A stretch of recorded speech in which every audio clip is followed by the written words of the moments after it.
Australian Aborigine creation myth, there was a time when everything was still. All the spirits of the earth were asleep, or almost all. The great father of all spirits was the only one awake. Gently he awoke the Sun Mother. As she opened her eyes, a warm ray of light spread out towards the sleeping earth.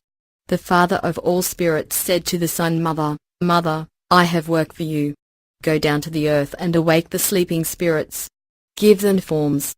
The Sun Mother glided down to earth, which was bare at the time, and began to walk in all directions, and everywhere she walked plants grew. After returning to the field where she had begun her work, the mother rested, well pleased with herself. The father of all spirits came and saw her work, but instructed her to go into the caves and wake the spirits. This time she ventured into the dark caves on the mountainsides.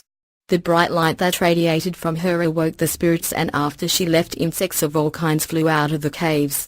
The Sun Mother sat down and watched the glorious sight of her insects mingling with her flowers. However, once again the father urged her on. The mother ventured into a very deep cave, spreading her light around her. Her heat melted the ice, and the rivers and streams of the world were created. Then she created fish and small snakes, lizards and frogs. Next she awoke the spirits of the birds and animals, and they burst into the sunshine in a glorious ray of colors. Seeing this, the father of all spirits was pleased with the Sun Mother's work. She called all her creatures to her and instructed them to enjoy the wealth of the earth and to live peacefully with one another. Then she rose into the sky and became the sun.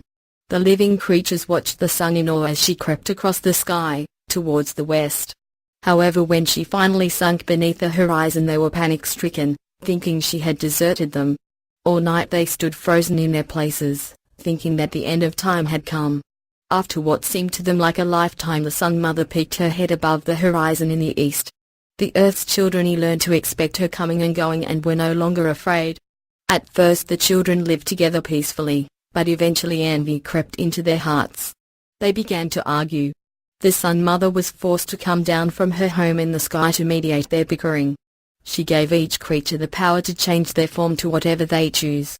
However, she was not pleased with the end result. The rats she had made had changed into bats. There were giant lizards and fish with blue tongues and feet. However, the oddest of the new animals was an animal with a bill like a duck, teeth for chewing, a tail like a beaver's, and the ability to lay egg. It was called the platypus. The Sun Mother looked down upon the earth and thought to herself that she must create new creatures lest the father of all spirits be angered by what she now saw. She gave birth to 2 children. The god was the morning star and the goddess was the moon. 2 children were born to them, and these she sent to earth. They became our ancestors. She made them superior to the animals because they had part of her mind and would never want to change their shape.